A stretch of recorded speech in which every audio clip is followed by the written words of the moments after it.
ரோகிணியோட ஆட்டம்லாம் இன்னும் கொஞ்ச நாள் தாங்க. சீக்கிரமே கையும் காலுமா வந்து முத்துக்கிட்டே, மீனாகிட்டே ரோகிணி வந்து மாட்ட போறாங்க.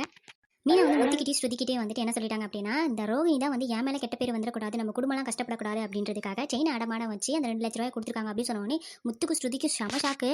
முத்துவும் சரி, ஸ்ருதியும் சரி என்ன சொல்றாங்க அப்டின்னா, இவங்க வந்து அவ்ளோ நல்லவங்கலாம் கிடையாது. அது மட்டும் இல்லாம மனோஜ தவிர மீதி யாருமே அவங்க நல்லது நினைக்க மாட்டாங்க. அதுவும் உனக்கு ஃபர்ஸ்ட் போயிட்டு அவங்க நல்லது நினைப்பாங்களா? இதுல ஏதோ பின்னாடி என்னமோ இருக்கு. இவங்க ஏதோ தப்பு பண்றாங்க. ஒரு வேளை வந்துட்டு ரோகிணி தான் அந்த 2,00,000 எடுத்துட்டு மறுபடியும் வச்சிருக்காங்கன்னு நினைக்கிறேன் அப்டின்னு முத்து சொல்றாங்க. ஸ்ருதியுமே அதான் சொல்றாங்க. இதுக்கு பின்னாடி ஏதோ மர்மம் இருக்கு அப்டின்னு மட்டும் சொல்றாங்க.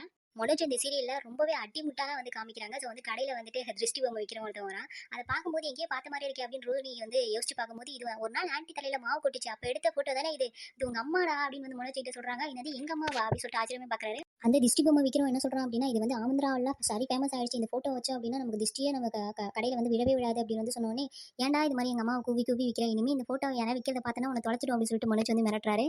ஆனா கடையில இருக்கவங்க என்ன சொல்றாங்க அப்படின்னா, இந்த ஃபோட்டோ வந்ததுக்கு அப்புறம் தான் நம்ம கடையில எந்த பிரச்சனையும் நடக்கல அப்படின்னு சொன்னோனே, மனோஜ் வந்துட்டு அந்த ஃபோட்டோ வந்து தொட்டு தொட்டு கும்பிடுறான். அம்மா நீ வந்ததுக்கு அப்புறம் தான் திஷ்டியே கழிஞ்சுது அப்படின்ற மாதிரி சொல்றாங்க. காமெடியா இருக்கு பார்க்கும்போது.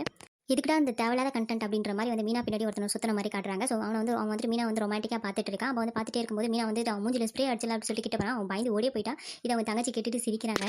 முத்து ஆனா ஒரு விஷயம் வந்து கண்டுபிடிச்சிட்டான். இந்த பார்லர் மேடம் இந்த ரோகிணி சொல்றது எல்லாமே வந்துட்டு எங்கேயோ இடிக்குது. ஏதோ அவங்க மறைக்கிறாங்க. அவங்க மலேசியா அப்பா சொன்னதா இருக்கட்டும், அந்த மாமாவா இருக்கட்டும், இவங்க இந்த மாதிரி எல்லா விஷயமும் வந்துட்டு ஏதோ ஒன்று மறைக்கிறாங்க. கூடிய சீக்கிரமே கண்டுபிடிக்கிற அப்படின்னு சொல்லிட்டு முத்து வந்து சொல்லியிருக்காரு. அது வந்து முத்து தான் கண்டிப்பாக கண்டுபிடிப்பாங்க.